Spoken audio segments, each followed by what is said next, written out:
আমি আজকের এই বক্তব্যে ওনাকে ধন্যবাদ জানাতে চাই, কারণ উনি গতকালকে একটি সঠিক কথা বলেছেন।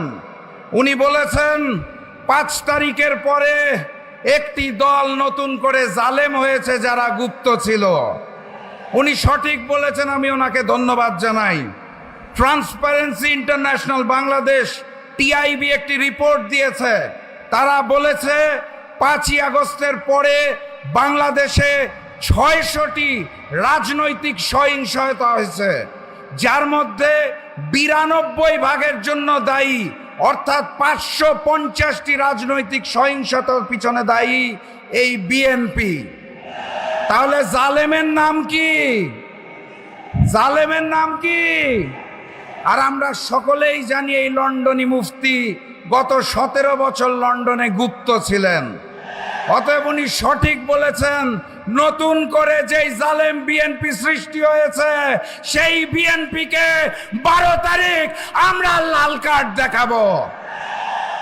রাজশাহীতে যেই 6টি আসন আছে সেই 6টি আসনে দাঁড়িপাল্লাকে জয়যুক্ত করে আগামী দিনের প্রধানমন্ত্রী ডাক্তার শফিকুর রহমানকে উপহার দিতে হবে। বিসমিল্লাহির রহমানির রহিম। আমার প্রথম প্রশ্ন, শহীদ ওসমান হাদির ভাইয়েরা কি ঘুমিয়ে গেছে? শহীদ আবু সাঈদের ভাইয়েরা কি ঘুমিয়ে গেছে? আপনারা যদি জেগে থাকেন তাহলে আমার এই এলাকার মা এবং বোনদের ইজ্জত নিয়ে ছিনিমিনি খেলা হয় কোন সাহসে? আপনাদের স্পষ্ট ভাষায় জানিয়ে যেতে চাই, আমার দেশের মা এবং বোনদের উপর যদি হামলা হয় সেখানেই প্রতিবাদ করবেন, প্রতিরোধ করবেন। ওই নব্য জালেম বিএনপির কালো হাত ভেঙে গুড়িয়ে দেবেন। যদি মামলা হয় বলবেন রাশেদ প্রধান হুকুম করেছিল তার নামে মামলা দিতে পারবেন? আলহামদুলিল্লাহ। এই যে আমার বাম পাশে একটা কলেজ, নবাবগঞ্জ সরকারি কলেজ, 1987 সালে ছাত্র সংসদ নির্বাচন হয়েছিল। পুরা প্যানেল জিতেছিল শহীদি কাফেলা ইসলামী ছাত্র শিবির। ভিপি হয়েছিলেন আজকের বর্ষিয়ান নেতা নুরুল ইসলাম বুলবুল, এখানে বসা আছে। এরপর আর কোনো ছাত্র সংসদ নির্বাচন এখানে হয় নাই, কারণ তারা হারার ভয়ে খেলতে চায় না। জাতীয় নির্বাচনে এই চাপাই নবাবগঞ্জে হারার জন্য আরো 3 জন খেলতে এসেছে, তাদেরকে বলুন হারুন। যারা হারার জন্য খেলতে এসেছে তাদেরকে বলুন হারুন। দাঁড়িপাল্লার 3 জন জিতার জন্য এসেছে, সেবা করার জন্য এসেছে, তাদের বলুন জিতুন। এখানে আসন কয়টা? এই 3টি আসনে দাঁড়িপাল্লাকে জয়যুক্ত করে আগামী দিনের প্রধানমন্ত্রী ডাক্তার শফিকুর রহমানকে উপহার দিতে হবে। আর ওই নির্বাচনের দিন আরো একটা ভোট আছে, মনে আছে তো নাকি? গণভোটে গণভোটে গণভোটে সংগ্রামী সাথী এবং বন্ধুগণ, ওই লন্ডন থেকে একজন মুফতি এসেছে, চিনেন নাকি আপনারা?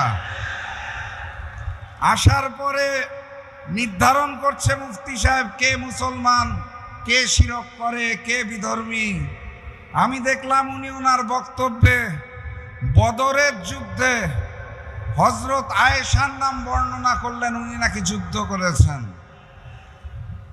লন্ডন থেকে এসে মুফতি সাহেব রাজনৈতিক ইতিহাস পরিবর্তন করতে চায়। লন্ডন থেকে এসে মুফতি সাহেব বাংলাদেশের ইতিহাসকে বিকৃত করতে চায়।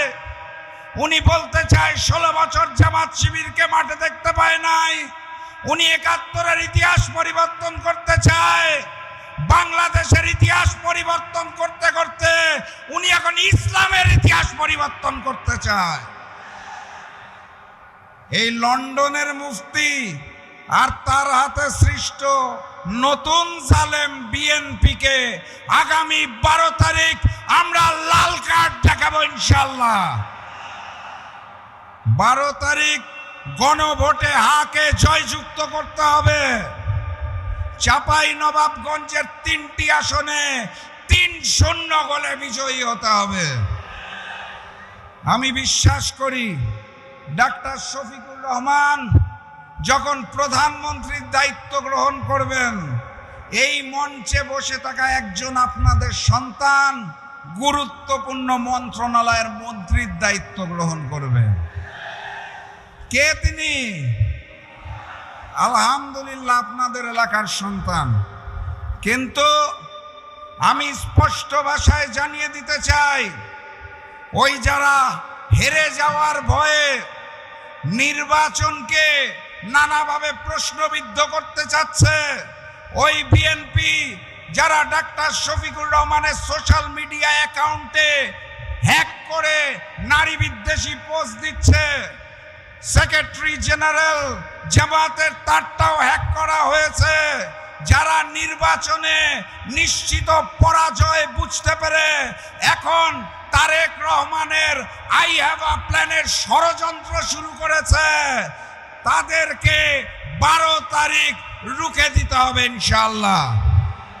11 তারিখ রাত থেকে 12 তারিখ ফলাফল ঘোষণার আগ পর্যন্ত প্রত্যেকটা ভোট কেন্দ্র পাহারা দিতে হবে। পারবেন আপনারা? তাহলে বিজয়ের মার্কাটা কি? আরো জোরে জিতবে ইনশাআল্লাহ। সর্বশেষ কথা বলে বক্তব্য শেষ করব। নতুন বাংলাদেশে নতুন জালেম চলবে না। নতুন বাংলাদেশে ভারতীয় আধিপত্যবাদ চলবে না। নতুন বাংলাদেশ হবে ঐক্যবদ্ধ বাংলাদেশ, ইসলামের বাংলাদেশ, কুরআনের বাংলাদেশ, মানবিক বাংলাদেশ, যেখানে হিন্দু মুসলমান সকলে মিলে আমরা নতুন বাংলাদেশ গড়ে তুলব। লন্ডন থেকে একজন মুফতি এসেছে, জানেন তো আপনারা? আসার পরে উনি নির্ধারণ করছেন কে মুসলমান থাকবে আর কে বিধর্মী হবেন। ওনার বক্তব্যের মাধ্যমে উনি ইসলামের ইতিহাস পরিবর্তন করে দিচ্ছেন। আমি আজকের এই বক্তব্যে ওনাকে ধন্যবাদ জানাতে চাই, কারণ উনি গতকালকে একটি সঠিক কথা বলেছেন। উনি বলেছেন 5 তারিখের পরে একটি দল নতুন করে জালেম হয়েছে যারা গুপ্ত ছিল। উনি সঠিক বলেছেন, আমি ওনাকে ধন্যবাদ জানাই। ট্রান্সপারেন্সি ইন্টারন্যাশনাল বাংলাদেশ টিআইবি একটি রিপোর্ট দিয়েছে। তারা বলেছে 5ই আগস্টের পরে বাংলাদেশে 600টি রাজনৈতিক সহিংসতা হয়েছে, যার মধ্যে 92% জন্য দায়ী, অর্থাৎ 550টি রাজনৈতিক সহিংসতার পিছনে দায়ী এই বিএনপি। তাহলে জালেমের নাম কি? জালেমের নাম কি? আর আমরা সকলেই জানি এই লন্ডনী মুফতি গত 17 বছর লন্ডনে গুপ্ত ছিলেন। অতএব উনি সঠিক বলেছেন, নতুন করে যেই জালেম বিএনপি সৃষ্টি হয়েছে সেই বিএনপিকে 12 তারিখ আমরা লাল কার্ড দেখাবো। রাজশাহীতে যেই 6টি আসন আছে সেই 6টি আসনে দাঁড়িপাল্লাকে জয়যুক্ত করে আগামী দিনের প্রধানমন্ত্রী ডাক্তার শফিকুর রহমানকে উপহার দিতে হবে। তার আগে গণভোট আছে, ভুলেন নাই তো? গণভোটে গণভোটে গণভোটে আবারও দেখা হবে বিজয় আপনাদের সাথে। বিজয়ের পথে যাত্রা শুরু, জীবন অথবা মৃত্যু। আসসালামু আলাইকুম।